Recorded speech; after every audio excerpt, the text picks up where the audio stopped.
സായി കൃഷ്ണ എന്ന് പറയുമ്പോൾ തന്നെ നമ്മളുടെ എല്ലാവരുടെയും മനസ്സിലേക്ക് വരുന്നത് സീക്രട്ട് ഏജൻറ്റിനെയാണ്. എന്തിനേയും ഏതിനേയും അതികഠിന മനസ്സോടുകൂടി റിവ്യൂ ചെയ്യുന്ന ഒരു മനുഷ്യൻ.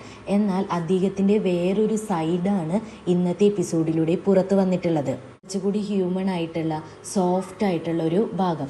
ഇന്ന് മദേഴ്സ് ഡേ പ്രമാണിച്ച് ബിഗ് ബോസ് കണ്ടസ്റ്റൻറ്റിനോട് എല്ലാവരോടും അമ്മയ്ക്ക് വേണ്ടി ഒരു കത്ത് എഴുതാൻ പറഞ്ഞിരുന്നു. മാത്രവുമല്ല അമ്മമാർ ഇവർക്ക് വിശ്വസ് പറയുന്ന വീഡിയോ കൂടി ഇന്ന് കാണിച്ചിരുന്നു. സായി കൃഷ്ണ ആദ്യമായി പറയുന്നത് തൻ്റെ മുത്തശ്ശീനെ പറ്റിയിട്ടാണ്. ഞാൻ ചെറുപ്പകാലത്തൊക്കെ ഒരുപാട് സ്നേഹിച്ചിരുന്ന എൻ്റെ മുത്തശ്ശിയെ ഇപ്പോൾ ഞാൻ കഴിഞ്ഞ ഒരു 3 വർഷമായിട്ട് മൈൻഡേ ചെയ്തിട്ടില്ല. മുത്തശ്ശിക്ക് ഇപ്പോൾ അൽഷിമേഴ്സാണ്. അതുപോലെ തന്നെ എൻ്റെ ഭാര്യയും അമ്മയും തമ്മിൽ ചില അഭിപ്രായ വ്യത്യാസങ്ങൾ ഉണ്ട്. അതുകൊണ്ട് തന്നെ ഒരേ സമയം എനിക്കൊരു മകനായും ഭർത്താവായും നിൽക്കാൻ സാധിക്കുന്നില്ല. പലപ്പോഴും ഞാൻ ഇവരുടെ ഇടയിൽ ഒരു ഷട്ടിലായി മാറുന്നുണ്ട്. എനിക്ക് ഇനിയെങ്കിലും സമാധാനത്തോടെ ജീവിക്കണം.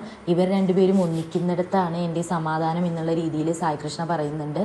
ഇതിനോട് കൂട്ടിച്ചേർത്ത് സായി കൃഷ്ണ ഒന്നുകൂടെ പറയുന്നുണ്ട്, ഈ ഷോ എന്നെ കൂടുതൽ മാനുഷികമായി വളർത്തിയെന്ന്.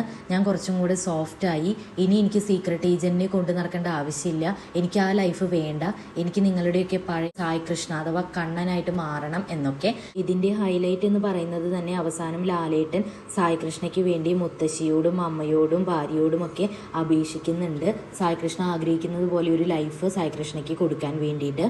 സത്യം പറഞ്ഞാൽ ഇങ്ങനെയുള്ള സന്ദർഭങ്ങൾ ഉണ്ടാകുമ്പോഴാണ് ഈ ഷോയ്ക്ക് യഥാർത്ഥ വിജയം സംഭവിക്കുന്നത്.